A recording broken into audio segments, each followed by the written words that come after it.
Monsieur Vincent Pierre. Oh, moi, c'est du 4. Donc 4 novembre 1931. Voilà. Vous savez tout. Vous me questionnez, je vais vous dire ce que je connais. Pendant la guerre, j'étais très bien passé. D'abord, j'avais 13 ans et demi quand les Américains sont arrivés. J'ai vu les Allemands arriver, j'ai vu les Américains arriver. Et j'habitais à Ardinvaux, juste à côté la fameuse Lausanne de lancement. Et il était grand temps que les Américains viennent détruire ça aussi. Mais on était sous les bombardements. Hein. Je vais vous dire qu'on en a vu. Hein. Ça a commencé que tous les soirs, il y avait un avion qui venait sur Ardinvaux et sur Couville, mais surtout Ardinvaux, puisque moi j'habitais pas Couville, et il larguait une bombe. 3 bombes qu'il larguait. Et puis vous la voyez plus de journée. Hein. Le lendemain, à la même heure, 3 bombes. Et justement, moi j'habitais une maison, la maison a été complètement rasée par une de ces bombes-là. Et puis je suis parti.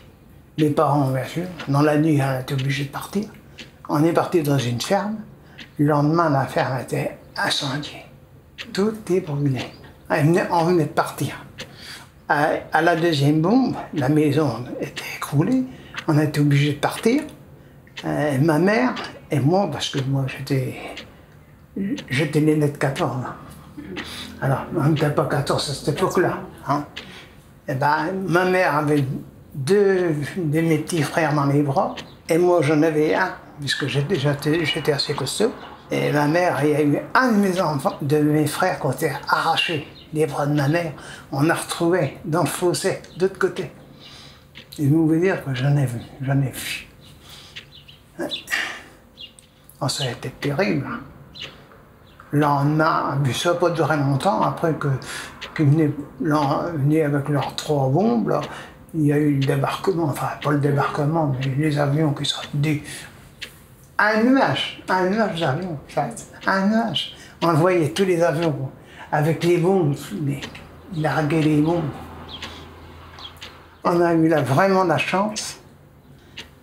Tout ce qu'on a subi, il n'y a jamais eu une égratignure de un de mes enfants. Il n'y a pas un côté blessé, rien. On s'en est toujours tiré. Et après, je suis parti chez ma grand-mère et on a trouvé une vieille maison pour y habiter. Oh, il y a un avion qui tombait pas sur la maison à côté, avec toutes ces bombes. Alors la maison pour raser encore une fois. Oh, on en a vu, c'est incroyable. Et toujours sur des égratignures. Et pendant l'occupation, du coup vous étiez à Ardinvaux. Oui.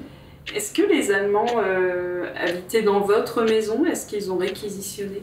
Alors je vais vous dire, les Allemands, ils ont réquisitionné des maisons, c'est vrai. Comme on était nombreux, tous ceux qui avaient des maisons assez grandes, eh ben, ils venaient chercher un de mes frères. Quand les Allemands arrivaient, ils comptaient les enfants qui étaient dans la maison. Ils n'étaient pas malins. Hein.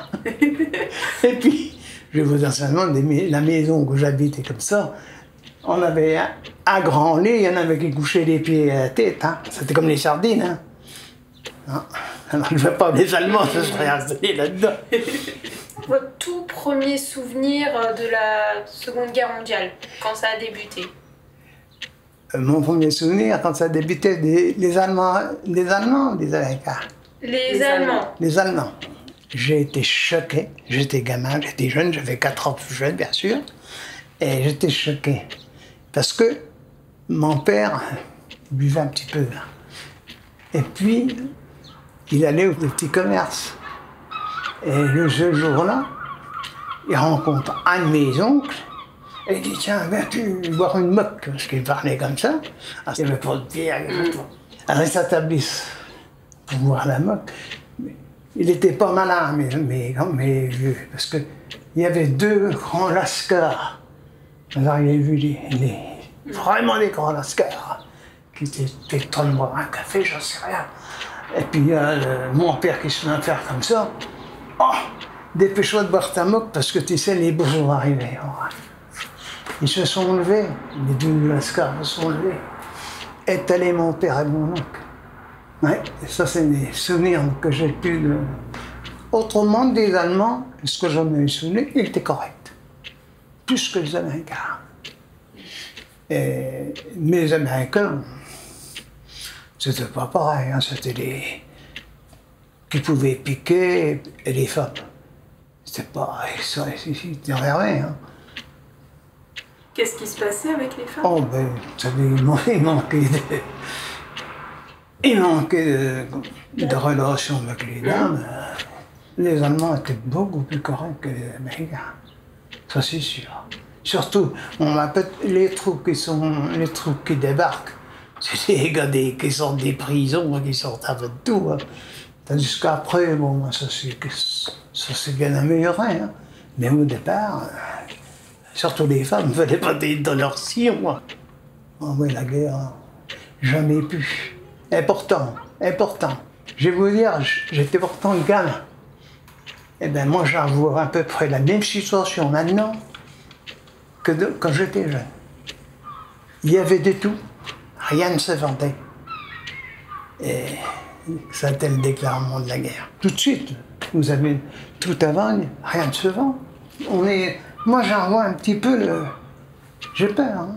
J'ai pas peur parce que j'ai l'âge que j'ai, ben non, j'ai plus l'âge.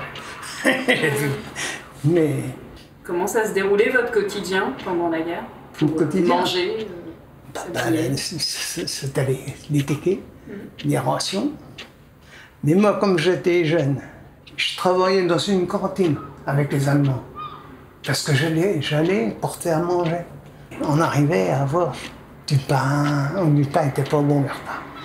Mais on arrivait à avoir de la viande. J'aime vous dire que je n'ai trimballé. J'étais jeune. Ils tuaient des vaches dans les fermes. Bien sûr, les Allemands avaient leur part. Je ne vais pas vous dire que tout était distribué aux Français, c'est pas vrai. Mais moi, j'allais porter la viande, maison par maison. Mais les gens se débrouillaient comme ça. Hein. Américains. Puis bon, les Américains ont bien apporté aussi. Hein. Des conserves, des chocolats, du sucre. Vous jouiez à quoi pendant la guerre? Vous aviez des frères, des copains? Non. Non, pas non. D'accord. On était abrutis par les bombardements. Non, on restait plus près de la maison. Non. Est-ce que vous avez été à l'école pendant la Seconde Guerre mondiale? Non. Vous avez uniquement travaillé? J'ai eu 3 ans d'école maternelle. J'ai appris ce que j'ai pu hein, quand j'étais à l'armée. Parce que moi, je suis parti à la marine et j'ai eu la chance de tomber sur des gens qui nous faisaient l'école. Et puis j'ai réussi à me débrouiller hein, comme ça. Mais non, on n'avait pas d'école, on n'avait rien. Surtout à Arnavo, tout était pris, la moindre petite maison, tout était occupé par les Allemands. Alors quand ça a recommencé un peu, les gens, un petit peu dans les maisons particulières, faisaient l'école. Mais c'était vraiment très peu. Moi alors là, par contre, je vais vous dire, ça m'en révolte quand on parle de résistance. Parce que moi j'ai vu une chose, de mes yeux, un imbécile qui a été crevé des pneus des Allemands, mais que le lendemain, il y avait 5-6 bonhommes qui étaient alignés, il y en a un qui était descendu. Moi, vous appelez ça de la résistance, vous? Ben moi, non. Parce que merde, pour crever 2 pneus, aller crever 2-3 pneus dans un garage, et puis qu'ils savaient bien que les Allemands, le lendemain, il y avait représailles. Ils faisaient aligner des hommes, et puis... moi, je peux faire ça de la résistance. C'est pas comment si vous l'appréciez vous-même, mais moi, non. La libération, donc vous vous souvenez de l'arrivée des Américains? Ah oui. Alors là, je vais vous dire. On a le souvenir des Allemands 2 ou 3 jours avant que les Américains arrivent. Les Allemands sont arrivés dans un petit chemin. Ben alors, vous avez vu des chars, il y en avait partout, ils étaient perdus. Ils cherchaient le fait. Le fait, c'est un grand terrain sur le côté de Breuville, la ville d'Abigo. Ils étaient paumés, ils étaient complètement paumés, les Allemands. Et puis, 2-3 jours après, bien sûr, nous, qu'est-ce qu'on voit arriver? J'étais gamin, c'était trop de jouer. Oh, qu'est-ce qu'on va arriver? Une quantité des tanks et compagnie Et nous, on croyait que c'était les Allemands qui redoublaient. Ils nous faisaient. Comment ça t'enfilait? Oh oui, il essayait de nous approcher, là. Les bonbons, les chocolats, il avait de tout. Hein. Ouais. Même fumé. J'ai jamais fumé, mais il y en a qui ont fumé comme ça. Les Allemands, quand ils sont partis, parce que c'était la débat, hein, ils étaient poursuivis. Hein. Il y avait de Ardavos jusqu'à Cherbourg des tanks et des mitrailleuses, tout ça. Il y en avait à toucher, qui avaient été bombardés par les Américains. Ça, je me rappelle très bien. C'était et puis alors l'odeur. Il y avait des ruisseaux, l'essence coulait à flot dans les ruisseaux. C'était effrayant parce que vous voyez tous ces tanks-là qui avaient été bombardés et tout ça par les Américains. Et puis l'odeur que vous pouvez avoir, c'était incroyable. Pour vous, qu'est-ce qui vous a le plus choqué pendant la libération ou pendant la guerre? On était gamins, on était choqués tous les jours, hein, par les bombardements, par les blessés. Et du coup, aujourd'hui, vous témoignez, vous avez la générosité de nous transmettre tous ces souvenirs, alors que c'est difficile pour vous d'en parler, puisque vous venez de nous dire que vous n'en aviez pas parlé avec vos enfants. Et justement, à ces 9 petits-enfants, qu'est-ce que vous aimeriez leur transmettre comme message? Oh non, non, jamais plus la guerre, de tout faire mourir, ça n'existait plus, déjà. J'espère bien qu'il n'y aura pas une guerre pour leur détruire qu'il est comme moi, ce que j'ai connu. Il y a bien des choses qu'ils ne disent pas. Comme quoi, par exemple? Vous pensez à quoi? Regardez, j'étais tout jeune, j'avais 13 ans et demi. Et oui, 14 ans peut-être à cette époque-là. Et ben, les Allemands venaient nous chercher pour creuser des trous dans les champs pour planter des poteaux. Ils coupaient des arbres et on plantait des poteaux. Moi, j'ai pas entendu parler de ça comme ça. Et savez-vous pourquoi que c'était faire? C'était tout autour de Sainte-Mère-Église, tous les grands terrains qui étaient là. Et ben, il y avait ces poteaux-là qui étaient plantés pour les planeurs. Pour que les Américains n'arrivent pas. Ah, oui. Personne, ils en ont parlé, hein. Personne n'a parlé de ça. Hein. Non, non, c'est vrai. Et on appelait nous les asperges. Moi, ils en ont parlé, les planeurs et tout. Ah, j'ai dit, tiens, j'étais très voir aussi quand... Un coup avec mon père, ça avait fait d'ailleurs un des grands bruits.